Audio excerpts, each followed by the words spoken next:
Hello y'all, this is Independent Crimea, an alternate history mod for Hearts of Iron 4, where Crimea gained independence from the USSR during the Polish-Soviet War. The core feature of this modification is a playable Crimea, which you can select in HOI4 in 1936, and it's technically different from Vanilla's version of Crimea. It's also bigger as well, and it controls the Crimean Peninsula as well as parts of Ukraine, and I think it has a core of Moldova on top of that, so it has a good bit of territory more so compared to Vanilla's Crimea, which is just a peninsula, I believe. And so it's called the Crimean Regency Council. It's led by Ivan Baladin, and it has non-aligned as its ruling ideology. This mod does feature custom leaders, but I should note they're all fictional. And going to the focus tree now, we have 4 starting focuses, then it diverges into 3 different paths, really. And so there's a democratic path, a monarchist path, and a fascist path. As of this time, there's none for communism, but let's do the democratic path first and cover the other 2. So we have to do stability problems, then workers' strikes, the Soviets stop support, then the famine, so that just establishes Crimea's situation when you start out. Then we have the Crimean Democratic Union. I am using focus autocomplete here. So then we have Democrats in the government.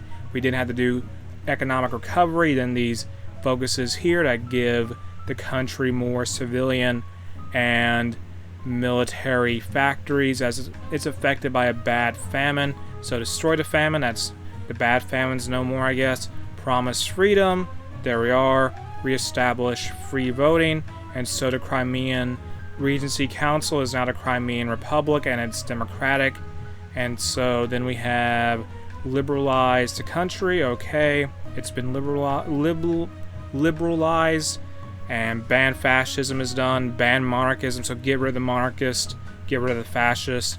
And then we have Moldovan self-government, and that'll make a small little Moldovan puppet for the Crimean Republic. Then going back to the focus tree, we can either join the Allies or establish our own faction, so stay neutral, and then International League of Neutrality, and that will be different member states such as Switzerland, Portugal, Sweden, and Turkey in Europe.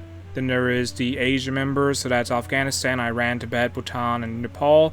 Then for the American members, it's more or less all of South America, I want to say. So let's see the entire world now. So there's this big faction called the International League of Neutrality, and so if any of those members, if they get into a war, Crimea is going to be there, as well as nearly all of South America. So it's it gives South America something to do, I guess. It usually doesn't do much in Vanilla HOI4, but it's a very interesting faction because it's just all sorts of very spread out, geographically speaking, a lot of geographically spread out states. And honestly, it's more interesting than just joining the Allies as Crimea. Let's see what the monarchist can do now. So let's complete the focuses. Crimean Regency Council, then do deal with the famine. Okay, reestablish power. Good. Complete. Spread the ideas of an heir to the throne, and search for an heir to the throne. You can either pick Alexandra II or Ivan I. Go with Alexandra II, and we'll see what the other guy does. So now we have a ruler of Crimea who, frankly, she's the leader of the Crimean Khanate, and she looks like a supermodel. And going on, we have celebrate the finding of an heir, then do unite the nation, and we have more focuses. Cooperate with the CWC, I guess the Crimean Workers' Party. Cooperate with the people who like the democracy and all that, and cooperate with the fascists. So Women Equality Act, complete the Moldovan question. Moldova is now a puppet state. Then we have army expansion. So moving on, we have Black Sea diplomacy, and that gives us a bunch of non-aggression pacts with different Black Sea nations, such as, non-aggression pacts with Romania, Bulgaria, and I think Turkey. Yes. Then we have more focuses. such as befriend Romania, guarantee independence of Romania, befriend Bulgaria, guarantee their independence, befriend the USSR. We're guaranteeing the independence of Romania, Bulgaria, Turkey, and the USSR, then arrange a marriage. And what that will do is give us a core on Turkey, I think. So we'll annex Turkey now. So I guess it was a royal marriage between the family of the Ottoman Sultans or something.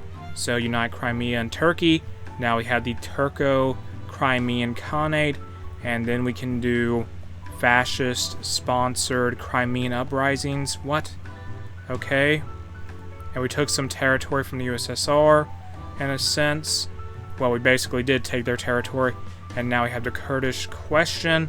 And this means Kurdistan will now be a puppet of the Turco-Crimean Khanate in the form of the Kingdom of Kurdistan. And that's what the Alexandra II path is, really. We might as well see now what Ivan I would do for Crimea if he's made the monarch of the country instead of Alexandra II. And so complete Ivan I, then move on to secure the state. Good. Complete Black Sea Pact, and that will form a faction. And our faction members will be Romania, who will invite, as well as Bulgaria and Turkey. And here is the Black Sea Pact. Pretty good for a regional faction, I would say. And going back to the focus tree, we have one more focus left. And let's complete the Man-Caucasian regions. And that will give us some land. Maybe, I hope. That is that. And we took some territory from the USSR. Why, thank you so much, Mr. Stalin. We have one more path to check out for Crimea, and that is to Fascist 1. And it starts with the Crimean insurgents. Do that. Then Fascists in the government. Paramilitary forces. Crush Moldovan resistance. Fascist radio program. Develop the paramilitary forces. Then complete agrarian reforms. Destroy the CWC, which I guess is the Crimean Workers' Party, the Communist Party of Crimea. Push through fascist economic plans. Do these focuses here to get civilian factories and military factories. Finish the economic plans. Then complete stage a coup. And now Crimea is fascist. It's called the Crimean Insurgents. And it's led by Dragan Blacknur. And then we'll move on and do the focuses: a new government, create a single-party state, then eliminate Moldovan culture, that's not good, complete befriend Germany, and now we're guaranteeing the independence, or no, I think Germany's guaranteeing the independence of Crimea. Yeah. No, the Crimean independence is guaranteeing the independence of Germany. Alright, complete infrastructure 1. Infrastructure 2, then prospect for resources. Wow, that's a lot of resources. That's a ton. Crimea, what are you hiding underneath the soil? Establish an autarky. That's that. Then dominance over the Black Sea will be done. Declare war on Turkey. Do that now. And we're also technically at war with Romania, or no, whatever, annex Turkey, nonetheless. And now we control them. And we'll release Turkey and Kurdistan as their own puppet states. So release Kurdistan and release Turkey. That is done. So continuing with the focus tree, let us stage Crimean uprisings in Stelno, and that will give us some land. Yes, stage Crimean uprisings in Rostov. That also gives us some territory. Yes, it does. Appreciate it very much, USSR. Thank you. Then we'll complete join the Axis, and Crimea is now part of the Axis faction with the German Reich, and its puppets are as well. Then we'll complete the last focus, all hail Dragon, and this will mean the country will change its name from the Crimean Insurgents to Dragon's Insurgents. So the country leader has he's named the country after himself, and with that, this has been Independent Crimea. You can check out the mod in the video description. A link to it is there. What do you think of it? Tell me in the comments section below, and after you do that, don't forget to like, share, and subscribe, and ring the bell for notifications.